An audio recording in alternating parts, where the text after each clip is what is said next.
ఆధ్యాత్మిక బంధువులకు నమస్సులు. ప్రతి ఆది మరియు బుధవారం మనం మననం చేసుకునే శ్రీమద్ భగవద్గీత సందేశం జ్ఞాన విజ్ఞాన యోగం నుండి 29వ శ్లోకం యొక్క భావాన్ని మనం తెలుసుకుందాం.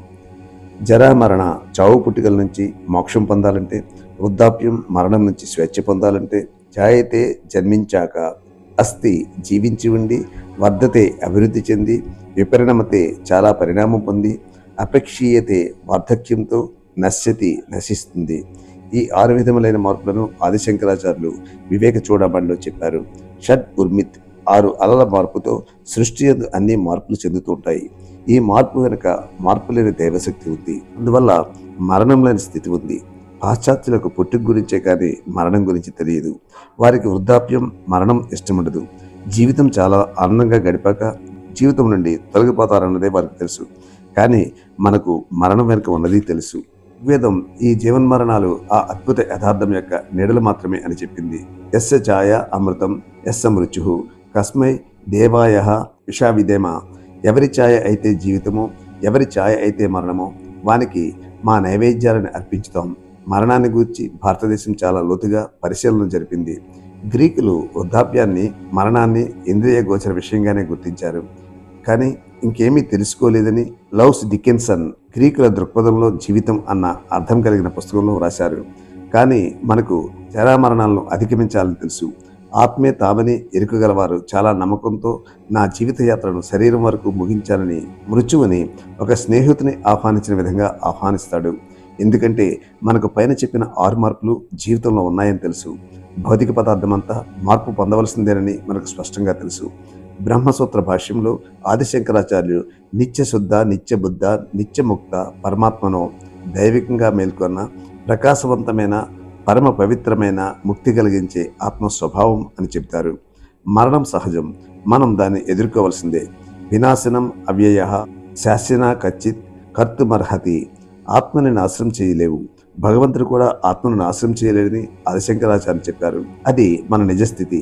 నన్ను ఆశ్రయించి ఆ మార్గంలో వారు పాటుపడుతూ వారు బ్రహ్మని అనంత సత్యాన్ని అర్థం చేసుకుని పరిపూర్ణంగా అన్ని శారీరక మానసిక పరిణామాలు కర్మాలన్నీ కూడా వృద్ధాప్యం మరణం నుండి విడుదల పొందుతాయి.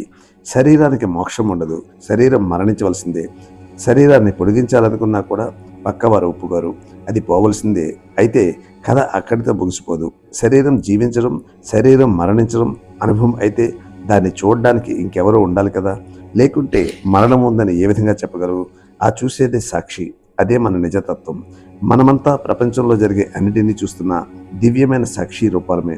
ఏదో మార్పు చెందనేది లేకుంటే మార్పు చెందుతున్న దానిని చూడలేదు. అదే మనకు సవాలు. మనం కేవలం ప్రపంచానికి సాక్షులం కాదు, మనసుకు, బుద్ధికి, అహంకారానికి కూడా సాక్షరమే. అహంకారం మేల్కొని ఉన్నప్పుడే కానీ నిద్రిస్తున్నప్పుడు ఉండదు. అయితే ఈ అహంకారం రాకపోకలు చూసేది ఎవరు? రాకపోకలు లేనిదేదో ఎప్పుడు ఉండేదే, ఎప్పుడు చూస్తున్నదే, మార్పు లేనిదే మన నిజమైన ఆత్మరూపం. అదే తురీయ అవస్థ. ఆ అవస్థ నుంచి మేల్కొన్నప్పుడు అంతా అహంకారంతో కూడి ఉంటుంది. తత్వమసి తత్వమసి, అదే నీవు శుద్ధ చైతన్యానివి. చైతన్యం ఒక్కటే, 2 చైతన్యాలు లేవు. అందరి యందు అన్నిటి యందు ఆ చైతన్యమే ఉంది. బాహ్యంగా మార్పులు జరుగుతూనే ఉంటాయి. ఆధునిక భౌతిక శాస్త్రం ఇప్పుడు చైతన్య పరిశీలనలోకి వెళ్తుంది. కానీ మనం ముందు నేరుగా చైతన్యాన్ని కనుగొన్నాం. అద్భుతమైన చిత్ అంటే చైతన్యం. దైవాన్ని చిత్ స్వరూపం అని వర్ణిస్తారు. అంతేకాని ఎక్కడో ఒక శ్రీవారు శ్రీమతో ఆకాశంలో కూర్చొని లేరు. అదే అంతా ఆ అనంత దైవ చైతన్యమే. శాంతం శివం అద్వైతం చతుర్థం మన్యంతేస ఆత్మాసా విజ్ఞయ. మాండోక్య ఉపనిషత్తులో 7వ వాక్యం ఈ తురీయ అవస్థను వర్ణించింది. శివం అంతా శుభం అయింది. అద్వైతం వేరువేరుగా లేనిది, 2 కానిది నిజమైన ఆత్మ. దానిని అనుభూతికి తెచ్చుకోవాలి. శ్రీకృష్ణుడు నేను అనంత ఆత్మని, శుద్ధ చైతన్య రూపాన్ని, నేను అందరి యందు ఉన్నాను కాబట్టి అందరూ నా మీద ఆధారపడి మరణాన్ని, మార్పుని సవాలు చేయవచ్చు. వారు ఆది ఆత్మ, ఆదిభూత, ఆదిదేవను అర్థం చేసుకోగలరు. వీటి వివరణ రాబోయే అధ్యాయంలో ఉంటుంది. అదేమిటో వచ్చే వీడియోలో మనం తెలుసుకుందాం.